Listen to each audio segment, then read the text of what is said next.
sebetulnya saya ingin menjelaskan secara detail bagaimana sih problematika Mandalika dan apa yang harus kita lakukan untuk menyiapkan Mandalika. Ini yang pertama, kita zoom in yang si Mandalika. Mandalika ini problemnya adalah kita melakukan hutang terhadap pembangunan infrastruktur.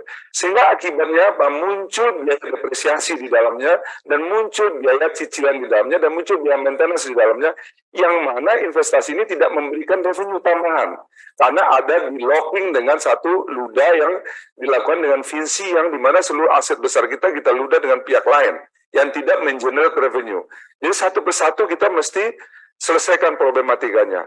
Ini yang di Mandalika. Lalu apa yang kami lakukan untuk penyelesaian Mandalika adalah kita men-zoom lagi root cause problem di Mandalika ini pada MGPA, yaitu tadi yang sirkuit yang tadi ditanyakan oleh Bapak Ibu sekalian mengenai bagaimana opini saya mengenai race ini. Yang pertama, kerugian tahun lalu yang terbesar itu sebetulnya dari WSBK, Pak, bukan dari MotoGP. MotoGP dia bisa melakukan bahwa operasionalnya tertutup, tetapi yang WSBK ini menunjukkan kerugian. Sehingga apa yang kami lakukan adalah kami akan melakukan renegosiasi untuk menghilangkan WSBK ini. Sehingga nanti WSBK-nya akan turun, akan kita hilangkan sehingga tidak muncul biaya di dalam penyelenggaraan WSBK yang itu sebetulnya eventnya tidak menarik crowd dan tidak menarik juga sales sponsorship. Ini berdampak 100 miliar penurunan daripada kerugian kita. Ini tahun ini akan kita lakukan untuk menegosiasi, membuang si WSBK-nya. Itu yang pertama. Yang kedua adalah kita melihat lagi MotoGP ini berapa negatifnya dari sponsorship dan juga daripada hosting fee-nya. Kita sudah menghitung itu kita punya punya gap itu kurang lebih sekitar 50 miliar. Ini yang sedang kami carikan bagaimana kita mendapatkan tambahan sponsorship untuk menutupi gap ini. Sehingga kita bisa melokalisir problemnya di Mandalika ini.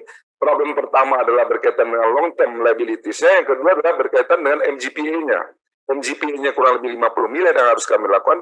Yang dari sisi infrastrukturnya, kita sedang merenegosiasikan untuk merestrukturisasi kreditnya, kita balancekan dengan posisi repayment capacity Nusa Duanya. Sehingga kalau kita melihat, kalau saya ditanya itu secara profesional, yang kami lakukan sekarang adalah bagaimana menyehatkan apa yang kami terima untuk ini kembali ke dalam porsi yang benar sehingga perusahaan ini menjadi sehat. Itu yang pertama. Lalu yang kedua, bagaimana bisnis plan Mandalika ke depan. Mandalika ke depan tentu saja kita memiliki beberapa planning. Yang pertama adalah kita bekerja sama dengan swasta. Kita akan memecah dari 1.200 tanah yang ada, akan kita pecah menjadi beberapa kelompok yang kita upayakan untuk mampu dikerjasamakan dengan swasta. Itu yang pertama. Tetap bisnis modelnya adalah kita sebagai agent of tourism development. Kita mengharapkan bahwa kemudian Mandalika ini tumbuh secara ekosistem daripada pariwisatanya. Itu yang pertama. Yang kedua adalah kita mengaktifkan sirkuitnya. Jadi insya Allah tahun ini akan ada Porsche Challenge di Mandalika yang akan rutin dilakukan. Kemudian kami juga menjadikan di situ sebagai tempat untuk melakukan pusat otomotif. Kita melakukan kerjasama dengan dengan Inggris. Itu Silverstone.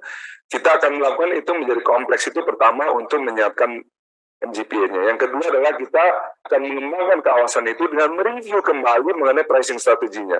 Karena kalau kita menerapkan commercial policy dengan pricing strategi hari ini, tidak akan ada orang yang mau berinvestasi di Mandalika. Karena dengan parameter 3-6 dolar per square meter per tahun, itu harganya 3 kali lipat lebih mahal daripada harga tanah average rata-rata tanah di Mandalika. Ini yang sedang kami kaji, Bapak Ibu sekalian. Mudah-mudahan proses yang diajukan ini adalah sebetulnya proses penyehatan kondisi Mandalika ketika kita ambil alih. Bukan untuk new investment. Kalau new investment, saya tentu komit dengan apa yang saya sampaikan kepada Madi. Saya berusaha semaksimal mungkin untuk tidak mempergunakan tadi ya PNM untuk menyehatkan perusahaan. Tetapi karena ini adalah peninggal yang tidak, lawannya tidak ada. Short term liabilities yang 1,2 triliun ini, 1,050 triliunnya kita harapkan dari equity portion melalui PNM. Sisanya kita akan melakukan dengan pinjaman corporate action lagi kurang lebih 250 miliar.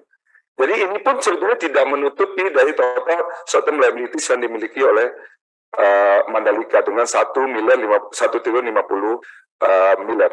Dan saya sepakat dengan Pak Pimpinan tadi bahwa kalau harus memilih, tentu saya lebih memilih uang 1 triliun ini untuk Sanur. Karena memang jelas-jelas punya prospek yang clear, kemudian juga bisnisnya jelas, tetapi ini pun kami hanya minta 143, kenapa? kembali komitmen yang sebelumnya saya sampaikan, saya berusaha seminimum mungkin mengajukan PNM dengan melakukan corporate action yang lebih banyak. Sehingga insya Allah mudah-mudahan yang di Sanur ini sebagian besar akan kita lakukan dengan pola corporate financing, dengan kita lakukan secara corporate action. Itu kurang lebih yang berkaitan sama Mandalika.